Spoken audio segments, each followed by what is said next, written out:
ನೋಡಿದ್ವಿ ಆರ್ತಿ, ಏನೆಲ್ಲ ಅಂದ್ಲು. ನನ್ನ ಮಗಳು ನನ್ನನ್ನ ಏನೆಲ್ಲ ಬೈದ್ಲು ನೋಡಿದ್ಯಾ?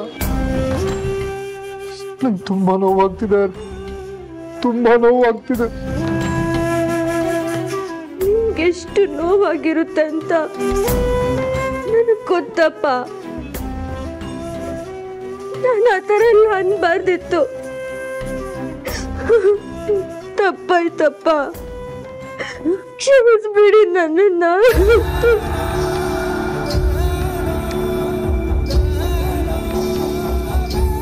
ಅಷ್ಟಕ್ಕೂ ನಾನು ಮಾಡಿದ್ದಾದ್ರೂ ಏನಾರ್ತಿ, ನಮ್ಮ ಮಗಳು ಚೆನ್ನಾಗಿರ್ಬೇಕು, ಅವಳು ಸುರಕ್ಷಿತವಾಗಿರ್ಬೇಕು ಅಂದೆ. ಅದಕ್ಕೋಸ್ಕರ ಏನಾರ ವ್ಯವಸ್ಥೆ ಮಾಡೋಣ ಅಂದೆ.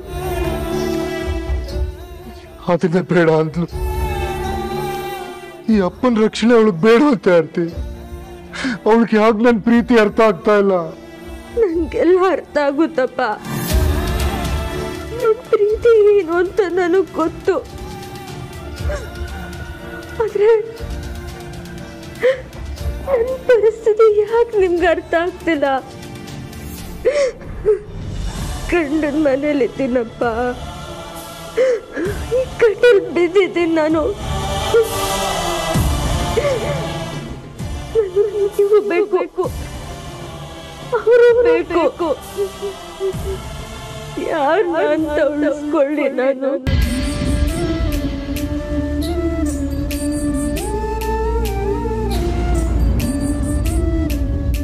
ಹೆಣ್ಮಕ್ಳಿಗೆ ಅಪ್ಪನಿಗಿಂತ ಒಂದು ಕೈ ಗಂಡನೇ ಜಾಸ್ತಿ ರೀ. ಅದು ನಿಮಗೂ ಗೊತ್ತಲ್ವಾ? ಆದ್ರಲ್ಲೂ ನಕ್ಷತ್ರ ಅವಳು ಭೂಪತಿನ ಬಿಟ್ಕೊಡ್ತಾಳ ಹೇಳಿ? ಹಾಗಾದ್ರೆ ನನ್ನನ್ನು ಬಿಟ್ಕೊಡ್ಬೋದಾ? ಈ ಅಪ್ಪನ್ನೇ ಬಿಟ್ಕೊಡ್ಬೋದಾ? ನಾನು ಬೇಡವಂತ ಅವಳಿಗೆ. ನೀವು ಬೇಡ ಅಂತ ಅವಳು ಎಲ್ಲಿ ಹೇಳಿದ್ಲು ಹೇಳಿ? ಆದ್ರೆ ಅವಳ ಪರಿಸ್ಥಿತಿ ಅವಳ ಬಾಯಿನಲ್ಲಿ ಆ ಥರ ಎಲ್ಲ ಮಾತಾಡ್ಸಿದೆ ಅಷ್ಟೇ ರೀ. ಒಂಥರದಲ್ಲಿ ಇವತ್ತಿನ ಅವಳು ಈ ಪರಿಸ್ಥಿತಿಗೆ ನಾವೇ ಕಾರಣ ಅಲ್ವಾ ರೀ? ನಾವು ಮಾಡಿಸಿರೋ ಮದ್ವೆ, ಬೇಡದೇ ಇರೋ ಆ ತಾಳಿ ಎಲ್ಲ ಅವಳಿಗೆ ಉಸಿರುಗಟ್ಟಿಸ್ತಾ ಇದೆ ರೀ. ಅದನ್ನೆಲ್ಲ ಸರಿ ಹೋಗ್ಬೇಕು ಅಂತಾನೆ ನಾನು ಈ ತರ ಹೋರಾಡ್ತಿದ್ದೀನಲ್ವಾ ಆರ್ತಿ? ಅವಳು ಚೆನ್ನಾಗಿರ್ಬೇಕು ಅಂತ.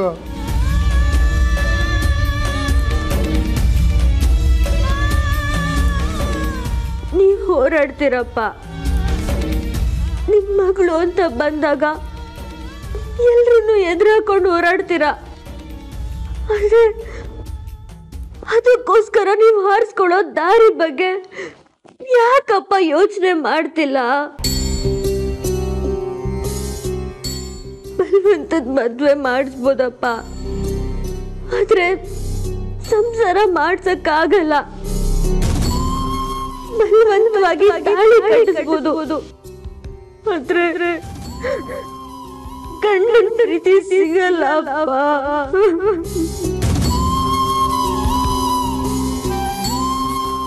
ಚಿಕ್ಕ ವಯಸ್ಸಿಂದ ಅವಳಿಗೆ ಏನೂ ಸಿಕ್ಕಿಲ್ಲ, ಏನೇನು ಸಿಕ್ಕಿಲ್ಲ. ಅಟ್ಲೀಸ್ಟ್ ಈಗಲಾದ್ರೂ ಅವಳು ಆಸೆ ಪಟ್ಟಿದ್ದು ಸಿಗ್ಲಿ ಅಂತ ಮದುವೆ ಮಾಡಿಸ್ದೆ. ಅದೇ ತಪ್ಪಾಗೋಯ್ತಾ? ಅದಕ್ಕೆ ನನ್ನ ಹತ್ರ ಉತ್ತರ ಇಲ್ಲ ರೀ.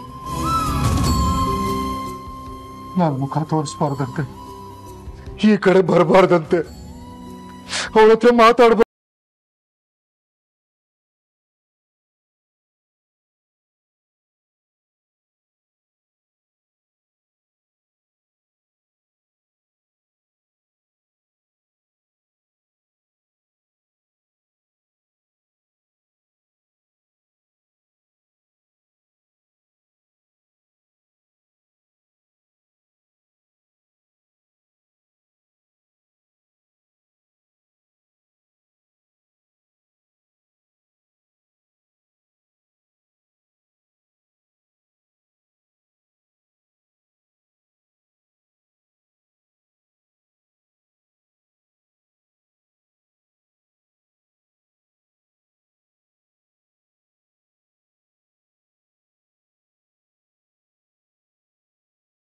ಹೋಗ್ತೀನಿ.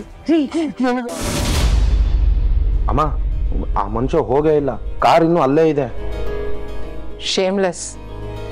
ಮಗಳು ಬಾಯ್ ಬಿಟ್ಟು ಹೋಗು ಅಂದ್ಮೇಲೆ ಹೋಗ್ತಿಲ್ಲ. ಹೌದಮ್ಮ, ಗಂಡ ಹೆಂಡತಿ ಇಬ್ರು ಎಮೋಷನಲ್ ಆಗಿ ತಪ್ಕೊಂಡು ಅಳ್ತಾ ಇದ್ದಾರೆ. ಅಮ್ಮ ನಿಮ್ಗೇನ್ ಅನ್ಸುತ್ತೆ, ಆ ಹುಡುಗಿ ನಿಜವಾಗ್ಲೂ ಅವ್ರ ಅಪ್ಪಂಗೆ ಬೈದಿರ್ಬೋದಾ ಅಥವಾ ಇಲ್ಲೂ ಮಾಡ್ತಾ ಇರ್ಬೋದಾ? ಯಾಕಂದ್ರೆ ನಮ್ಮ ಮುಂದೆ ಇಲ್ಲಿ ಬೈಯೋ ತರ ಮಾಡಿ ಆಮೇಲೆ ಗುಟ್ಟಾಗಿ ಒಂದಾಗಿರ್ಬೋದಲ್ಲ. ನಂಗೆ ನಿಜವಾಗ್ಲೂ ಗೊತ್ತಿಲ್ಲ. And I don't even care. ಅವಳು ನಿಜವಾಗ್ಲೂ ಹೇಳಿರ್ಲಿ ಅಥವಾ ನಾಟಕನಾದ್ರೂ ಮಾಡಿರ್ಲಿ, ಮತ್ತೆ ಆ ಮನುಷ್ಯ ಈ ಕಡೆ ಬರಬಾರ್ದು ಅಷ್ಟೇ. ಬಟ್ ಒಂದಂತೂ ಹೌದು, ಅಷ್ಟೆಲ್ಲ ಮಗಳು ಅಂದಾಗ ಅವನಿಗೆ ನಿಜವಾಗ್ಲೂ ನೋವಾಯ್ತು. ಆ ನೋವು ಕಣ್ಣಲ್ಲಿ ಕಾಣಿಸ್ತು, ಕಣ್ಣೀರಾಗಿ ಹೊರಗೆ ಬಂತು. ನಾನು ಅದನ್ನು ನೋಡಿದೆ. ಹೂನಮ್ಮ, ನನಗೂ ಹಾಗೆ ಅನ್ನಿಸ್ತು. ಆದರೆ ಎಲ್ಲರೂ ನಂಬಿಸೋ ಥರ ಆ್ಯಕ್ಟ್ ಮಾಡಿ ಕಣ್ಣೀರು ಹಾಕುವಂಥ ಪ್ರೊಫೆಷನಲ್ ಆ್ಯಕ್ಟ್ರೇನ ಅಲ್ಲಮ್ಮ ಅವರು. ಅಂದಮೇಲೆ ಅದು ನಿಜವಾದ ಕಣ್ಣೀರೇ ಇರಬೇಕು. ನನ್ನ ನೋವೇನು, ಭೂಪತಿ ಮದುವೆ ಆದಾಗಿಂದ ನಾನು ಎಷ್ಟು ಒದ್ದಾಡಿದ್ದೀನಿ, ನೋವು ಅನುಭವಿಸಿದ್ದೀನಿ ಅಂತ ಅವನಿಗೆ ಅರ್ಥ ಆಗಬೇಕು ಅಂದರೆ ಅವನು ಆ ನೋವನ್ನು ಅನುಭವಿಸ್ಬೇಕು. ಅದು ಈಗ ಶುರು ಆಗಿದೆ. ಅಮ್ಮ ನೀವೇನು ಮಾಡೋದೇ ಬೇಕಾಗಿಲ್ಲ, ಅವನ ಮಗಳೇ ಎಲ್ಲ ಕೊಡ್ತಾ ಇದ್ದಾಳೆ. ನನಗೂ ಅದೇ ಬೇಕಾಗಿರೋದು. ನಾನು ನನ್ನ ಮೌರ್ಯ ದೂರ ದೂರ ಇದ್ದು ಅನುಭವಿಸ್ತಿರೋ ನೋವು ಅವನಿಗೂ ಗೊತ್ತಾಗಲಿ, ಗೊತ್ತಾಗಬೇಕು.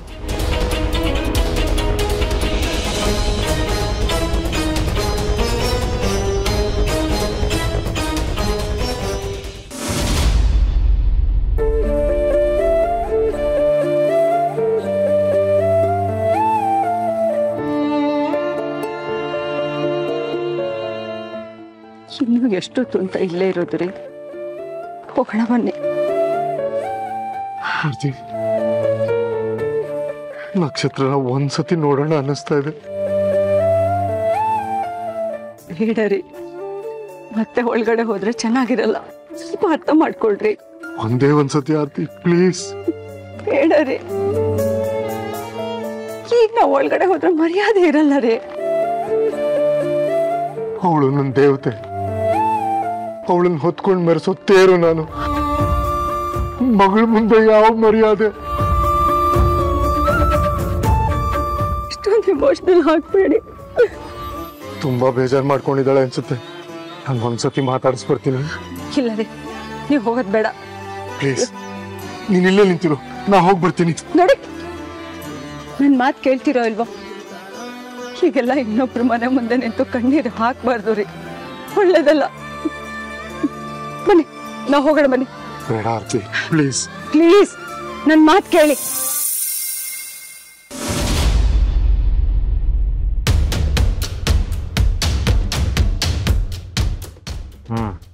ನಿನಗೇನು ಅನ್ಸುತ್ತೆ? ಓಕೆ, ಯಾವಾಗ? No no no, don't do that. Doubt ಬರುತ್ತೆ.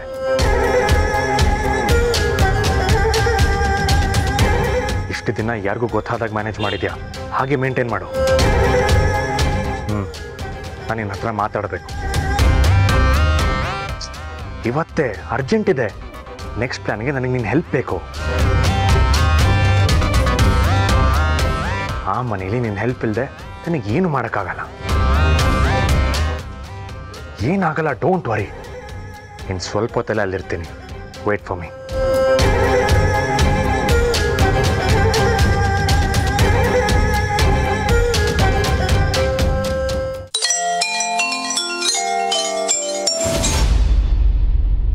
ಗಾಡ್, ಮೌರ್ಯನ ಬಗ್ಗೆ ಕೇಳೋದಕ್ಕೆ ಕಾಲ್ ಮಾಡ್ತಿದ್ದಾರೆ ಅಂತ ಅನ್ಸುತ್ತೆ. ಏನು ಹೇಳಿ, ಹೇಗೆ ಲಾಕ್ ಆಗಿದ್ದೀನಿ ಅಂದರೆ, ಅವ್ನ ಮನೆಯಲ್ಲಿ ಅವ್ರು 3 ಜನ ಅಣ್ಣಂದಿರು ಅಷ್ಟು ಚೆನ್ನಾಗಿದ್ದಾರೆ. ಇವ್ನು ನೋಡಿದ್ರೆ ಹಿಂಗೆ, ಅದು ಯಾಕೆ ಹಾಗೆ ಹುಟ್ಟಿದಾನೋ. ಇವನು ಚೆನ್ನಾಗಿದ್ದಿದ್ರೆ ಇಷ್ಟೊತ್ತಿಗೆಲ್ಲ ಎಂಗೇಜ್ಮೆಂಟ್ ಮಾಡಿ ಮುಗಿಸ್ಕೊಳ್ತಿದ್ದೆ.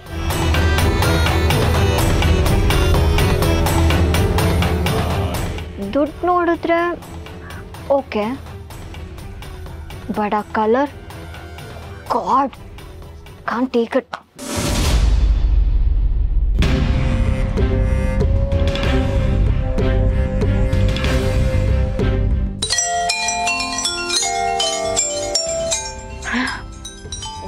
ಇವ್ರಿವತ್ತು ನನ್ನ ಬಿಡಲ್ಲ ಅನ್ಸುತ್ತೆ.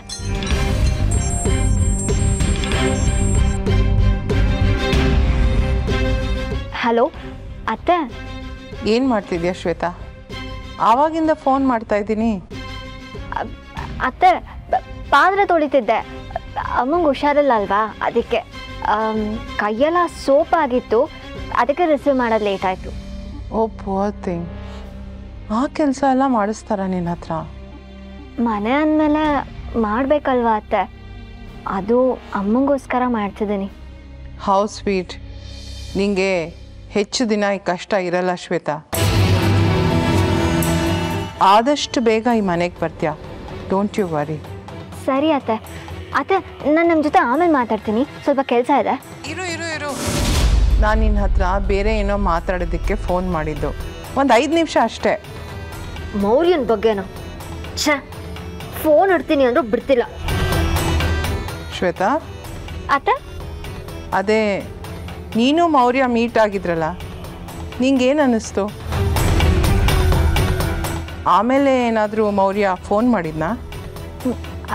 ಅತ್ತೆ ಅದು ಆಮೇಲೆ ಏನಿಲ್ಲ ಅತ್ತೆ. ಸರಿ, ಆವತ್ತೇನು ಅನ್ನಿಸ್ತು? ವಾಂತಿ ಮಾಡ್ಕೋಬೇಕನ್ನಿಸ್ತು ನಿಮ್ಮ ಮಗನ ಚಂದ ನೋಡಿ. ಹೇಳು ಶ್ವೇತಾ, ಏನಾದರೂ ಪಾಸಿಟಿವ್ ರೆಸ್ಪಾನ್ಸ್ ಎಕ್ಸ್ಪೆಕ್ಟ್ ಮಾಡ್ಬೋದಾ? ಆವತ್ತು ನೀ ಬೇಗ ಹೊಟ್ಟೋದ್ಯಂತೆ ಮೌರ್ಯ ಹೇಳ್ದ. ಇರಲಿ ಬಿಡು, ನಿಂಗೆ ಸ್ವಲ್ಪ ಟೈಮ್ ಕೊಡೋಣ ಅಂತ ನಾನು ಸುಮ್ಮನೆ ಆದೆ. ಹಾಂ ಅತ್ತೆ. ಏನಂತ ಡಿಸೈಡ್ ಮಾಡಿದೆ? ಗಾಡ್, ನನ್ನ ಕಲರ್ ಏನು, ನನ್ನ ಮಗನ ಕಲರ್ ಏನು ಅಷ್ಟು ಗೊತ್ತಾಗಲ್ವಾ? ನಾನು ಅವನನ್ನ ಕಟ್ಕೊಂಡ್ರೆ ಜೋಡಿ ಎಷ್ಟು ಕೆಟ್ಟದಾಗಿರುತ್ತೆ ಅಂತ ನಿನಗೆ ಗೊತ್ತಾಗ್ತಿಲ್ವಾ? ನಿನ್ನ ಕಣ್ಣು ಮುಂದೆ ಬರ್ತಿಲ್ವಾ? ಯಾಕೆ ಶ್ವೇತಾ ಏನು ಮಾತಾಡ್ತಿಲ್ಲ? ನಿನ್ನ ಒಪಿನಿಯನ್ ಹೇಳು. ಅಲ್ಲ ಅತ್ತೆ, ಅದು ನನಗಿನ್ನೊಂದು ಸ್ವಲ್ಪ ದಿನ. ಓಕೆ ಓಕೆ ಓಕೆ ಓಕೆ, ನಾನು ಅರ್ಜೆಂಟ್ ಮಾಡಲ್ಲ. Take your time dear. ಆಮೇಲೆ ನೀನೇ ಫೋನ್ ಮಾಡಿ ಹೇಳು, ನಾನು ಮತ್ತೆ ಕೇಳಕ್ಕೆ ಬರಲ್ಲ. ಥ್ಯಾಂಕ್ ಯು ಅತ್ತೆ. ಇರಲಿ ಶ್ವೇತಾ, ಟೇಕ್ ಕೇರ್ ಡಿಯರ್. ಹಾಂ ಅತ್ತೆ, ಬಾಯ್ ಬಾಯ್.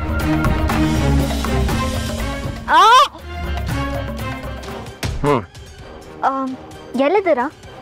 ನಮ್ಮ ನೆಕ್ಸ್ಟ್ ಪ್ಲ್ಯಾನ್ ಏನು? ನಾವು ಸುಮ್ಮನಿದ್ರೆ ಆಗಲ್ಲ. ಗೊತ್ತು, ಪ್ಲ್ಯಾನ್ ರೆಡಿ ಇದೆ, ಅದ್ರ ಮೇಲೆ ಬಂದಿದ್ದೀನಿ. ಕೆಲಸ ಆಗ್ತಿದೆ. ಹೌದಾ? ಮತ್ತೆ ನೀವು ನನ್ನ ಹತ್ರ ಏನೂ ಹೇಳೇ ಇಲ್ಲ. ನೀವೇನೇ ಮಾಡಿದ್ರು ನನ್ನ ಹತ್ರ ಶೇರ್ ಮಾಡಿ. ಅಗತ್ಯ ಬಿದ್ದಾಗ ಹೇಳ್ತೀನಿ. ಸ್ಟಿಲ್ ಒಂದೇ ಟೀಮ್ ಅಲ್ವಾ, ಏನೇ ಮಾಡಿದ್ರು ಇಬ್ರಿಗೂ ಗೊತ್ತಿರಬೇಕು. ಹೌದು, ಇವಾಗ ನೀವು ಎಲ್ಲಿದ್ದೀರಾ? ಭೂಪತಿ ಮನೆಗೆ ಬಂದಿದ್ದೀನಿ. ಐ ಮೀನ್ ನನ್ನ ಮನೆಗೆ ಬಂದಿದ್ದೀನಿ.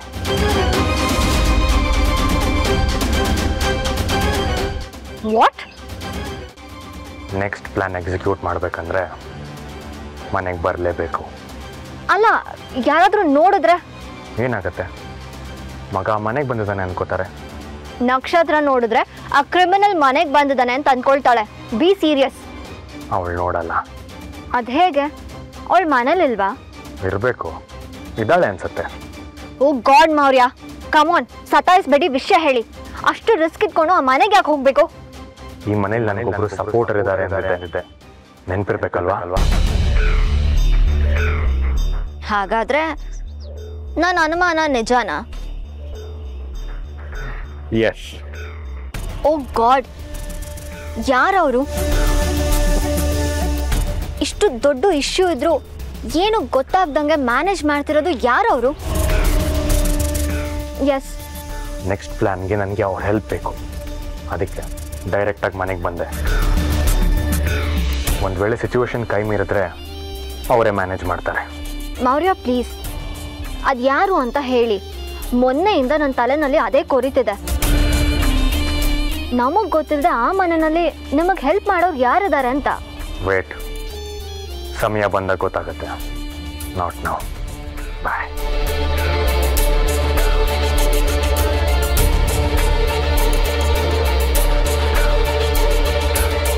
ಆ ಮನೆಯಲ್ಲಿ ಎಲ್ಲರೂ ಪಾಪಚಿಗಳು ಅಂದಮೇಲೆ ಇವನಿಗೆ ಯಾರು ಹೆಲ್ಪ್ ಮಾಡ್ತಿದ್ದಾರೆ? ಅತ್ತೆನಾ? ಅತ್ತೆನೇ ಎಲ್ರೂ ಮುಂದೆ ನಾಟಕ ಮಾಡ್ತಾ ಇವನ್ ಜೊತೆ ಕೈ ಜೋಡ್ಸಿದಾರ?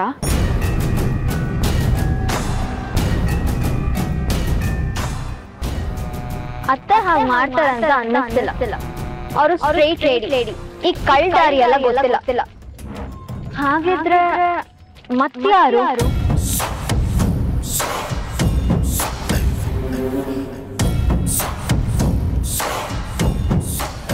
ಯಾರು ಯಾರು ಯಾರು ಯಾರು ನನ್ಗೆ ಗೊತ್ತಾಗ್ಲೇಬೇಕು.